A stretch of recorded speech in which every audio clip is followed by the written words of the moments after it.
Okay, so I want to go over some different patterns of inheritance. Okay, and just because we're going to see, and you saw some of these on the one booklet that we did, I just want to go over some of these that we might see and some real life examples of these. So Mendelian is what we've been doing all along, as far as one is dominant, one is recessive. We talked about an autosome, so meaning body cells, okay? Like determined by your body cell chromosomes, not by your sex cells, okay? Your body cells, not X or Y. Got it? Chromosomes. So I'm just going to do a real quick Punnett square. We'll do homozygous dominant, and let's do homozygous recessive. So big P, little p, big P, little p, big P, little p, big P, little p. There we go. Let's do big P is purple and little p is white, colored flowers. And so I'm going to do my best to find maybe a purple colored pencil for you. There we go. Okay.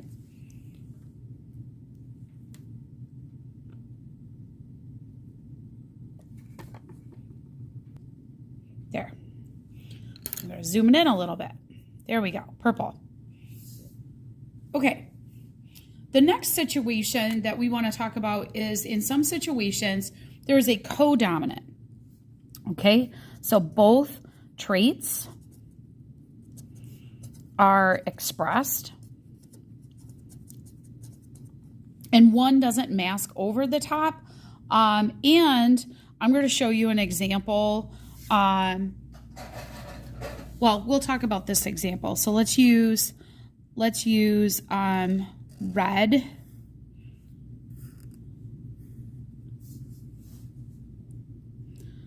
So let's say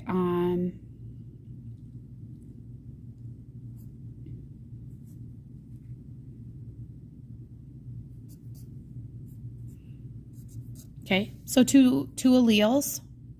Okay, red is going, R is going to be red, and W is going to be white. So in a co-dominant situation, all right, so big R, that would be red. Okay, in a situation like this, where you have red and white, I'm going to draw polka dots. Okay, we'd be red and white. Okay, so do you remember seeing some petunia? Petunias are some of the most classic annuals out there. They have stripes of red and white, a blend, and white would just be white.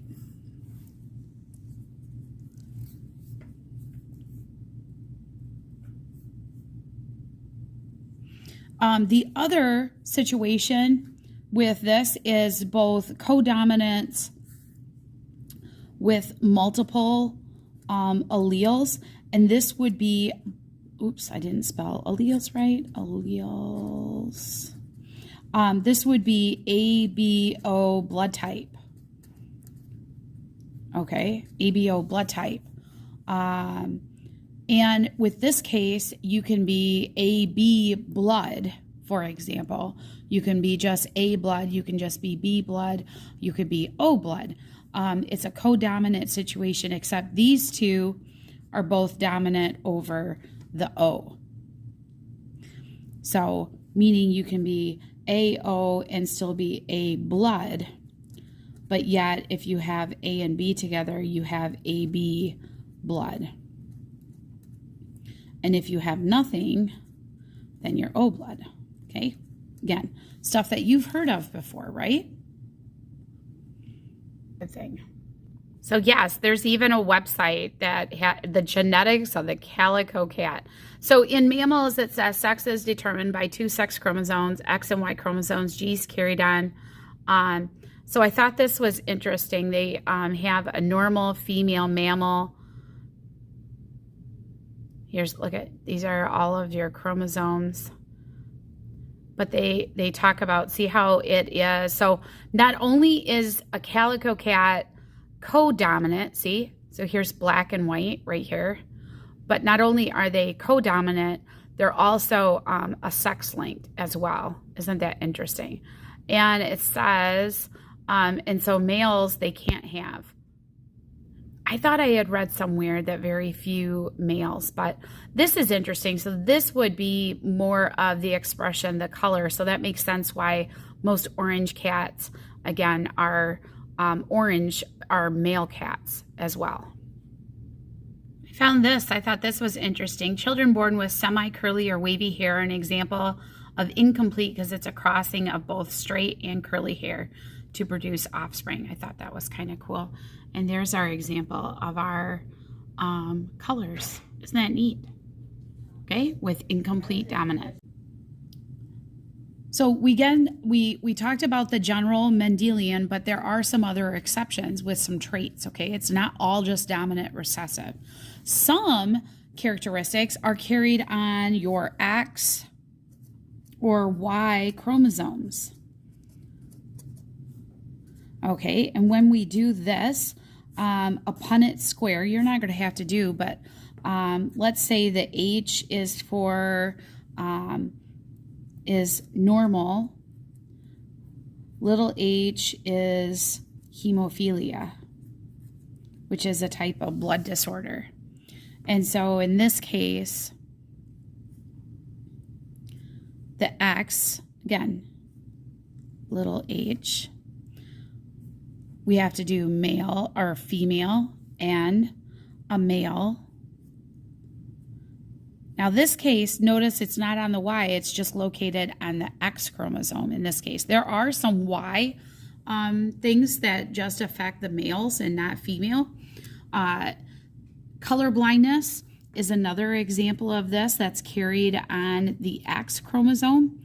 The bad part about this, guys, is that if you get the affected gene, there's no other X to be recessive. So in this case, I'd be H, I'm normal. Again, females. These are both females. One, they're both normal. Okay, so 100% of your females will be normal. Let's look at the males.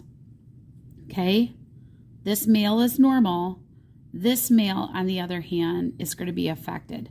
So for the males, you have a 50% chance of having that genetic disorder. So this is different because you're talking males versus females. So here's something that was really interesting so here's your sex-linked traits.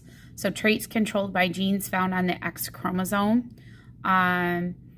So here's color blindness. I don't know if you've ever looked at this where if you can't see that you might be colorblind. And on the Y, so you can see you have the Y can only affect males because only males have a Y. You don't have to remember, but keep in mind hypertrichosis, which would be hairy outer rim. So whew, girls, we aren't going to have hairy ears. That's probably a good. Only 2 more, and these aren't bad. This one's kind of fun too. This one goes along with codominance. So sometimes incomplete dominance is one trait is not completely dominated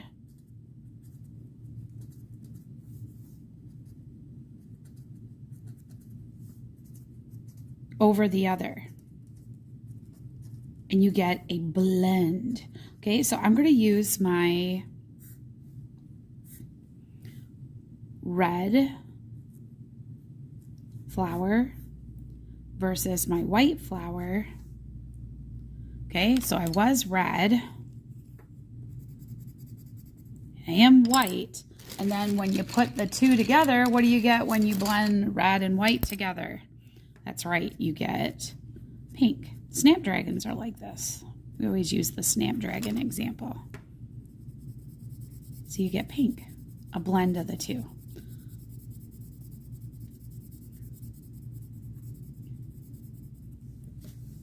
So for example, it was interesting up here in the codominance, that would be explaining more of a, believe a calico cat where you get the multiple colors, not a blend of colors here.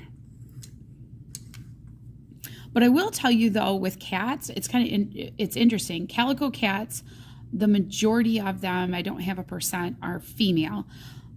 Yellow Garfield cats, the majority of them are tabby cats, which have like the stripes on them, like a tiger kind of, and the majority of them are male. So there's something that's going along with male and female on those sex-linked traits as well. And polygenetic, well, that's easy. These are traits determined by multiple alleles. Okay, now let's think about this. So which one did you drop several chromosomes? That's right. It was multiple alleles. This was our dihybrid cross. But imagine that it's not just dihybrid, it's like a like 3. So remember, I'm going to draw, I'm going to try to draw big eyes here, and I'm going to make my eyes blue. Grab blue eyes here. And I'm going to also add hair color, right? Because it was hair color, it was eye color, and it's also, what else was there that was variable in color? It was skin color, right? Okay, so skin color, hair, eye color, all of those were polygenetic traits.